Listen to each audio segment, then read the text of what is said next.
আসসালামু আলাইকুম বন্ধুরা, আমি এখন আছি চাঁদপুর পুরান বাজার লঞ্চ ঘাট যাকে বলা হয়। এখানে দেখতে পাচ্ছেন প্রচুর লঞ্চ আছে। ওটা হচ্ছে এই পাশে হচ্ছে মোহনা। দেখতে পাচ্ছেন আপনারা মোহনা দেখা যাচ্ছে, নদীর এপার হচ্ছে মোহনা।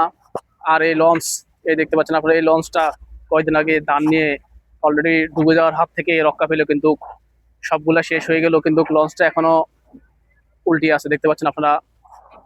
তো এখন যে সময়, এই সময়টা আসলে সবকিছু একটু সতর্ক থাকবেন। যারা নৌপথে চলাচল করেন তারা একটু সতর্ক থাকবেন, কারণ আবহাওয়া খুবই খারাপ। তাই মনে রাখবেন, সময় হচ্ছে জীবনের মূল্য অনেক বেশি, এই কথাটা সবসময় স্মরণ রাখবেন, কারণ এখন পরিস্থিতি খুবই খারাপ। দেখতে পাচ্ছেন এই 2 দিন আগে লঞ্চটার ঘটনা দেখুন, ওটা উল্টে গেছে, ভিতরে যত মালামাল ছিল সব শেষ। ভাগ্য ভালো যে লঞ্চটা কিছু হয়নি, এখনো আছে। এই আর কি অবস্থা। দেখতে পাচ্ছেন আপনারা কত লঞ্চ এখানে আশেপাশে আছে। আসসালামু আলাইকুম ভাই, হ্যাঁ। আপনি যে এখানে ঘুরতে আসছেন, আপনার অনুভূতিটা কি? ওয়ালাইকুম আসসালাম, আসসালামু আলাইকুম। আসলাম সে শুভ বিকেলবেলা চাঁদপুর পুরান বাজার লঞ্চ ঘাট। এসে এখানে আসলে আমার অনুভূতি বলতে আপনাকে কিভাবে বলবো, যে আসলে মানুষের জীবনযাত্রা মানে জীবনযাত্রার কি, এটা এখানে আসলে বোঝা যায়। একটা শ্রমিক কিভাবে যে এটা করতেছে, 150 কেজি মালামাল বহন করতেছে একটা সিঁড়ি দিয়ে হেঁটে হেঁটে, সেটা পার করতেছে, অথচ আমরা খালি পায়ে আসতে পারি না। আমাদের কাছে ভয় লাগে। এইখানে আসে বোঝা যাচ্ছে মহান রব্বুল আলামিন আমাদেরকে কতটা সুখে রেখেছেন, যে তাদের জীবনের একটা কষ্ট দেখলে আমরা এটা অনুভব করতে পারি। আলহামদুলিল্লাহ, আমরা অনেক সুখে আছি।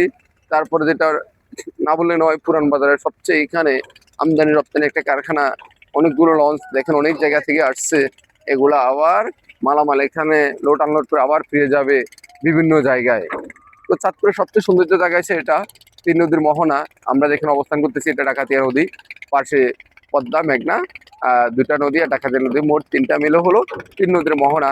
আমাদের পাশে আছে এটা মোহনা, যেখানে সবাই পর্যটকরা আসে ঘুরতে বিভিন্ন স্থান থেকে, পরিদর্শন করার জন্য। অবশ্য অনেক সুন্দর, চাঁদপুরের সবচেয়ে সৌন্দর্যতম স্থান এটা। আমরা এখানে আসছি, অবশ্যই এসে ভালো লাগলো। ধন্যবাদ, আসসালামু আলাইকুম। আপনাকে অসংখ্য অসংখ্য ধন্যবাদ সুন্দর কথা বলার জন্য। আসলে সত্যি কথা বলতে হচ্ছে, চাঁদপুরে আসলে মানুষের আসলে অনেক সৌন্দর্যের জায়গা আছে। যেমন চাঁদপুরে মানুষের লঞ্চ আছে, তারপরে ট্রেন আছে, সবকিছু যাতায়াত আছে।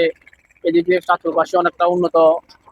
দেখতে পাচ্ছেন আপনারা, আসলে মানুষ অনেক কষ্ট করে এখানে, অনেক কষ্টের ফসল, কিন্তু চাঁদপুর আলাদের জন্য অনেক সৌভাগ্যের বিষয়, কিন্তু আমরা লক্ষ্মীপুরের মানুষ এটা থেকে বঞ্চিত।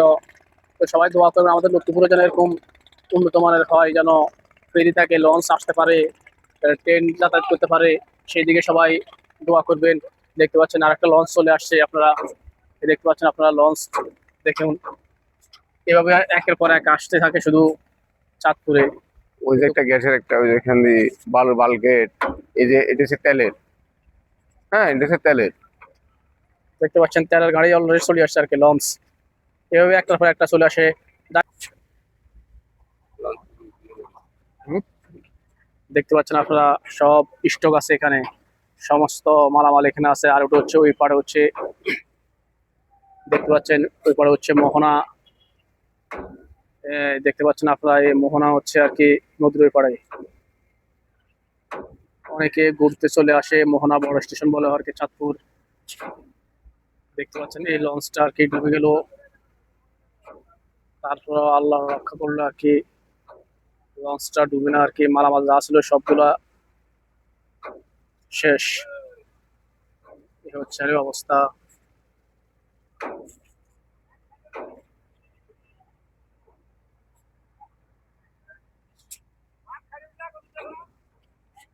যাই হোক, সবাইকে অসংখ্য অসংখ্য ধন্যবাদ ভিডিওটা দেখার জন্য। সবাইকে অসংখ্য ধন্যবাদ। আসসালামু আলাইকুম ওয়া রাহমাতুল্লাহ।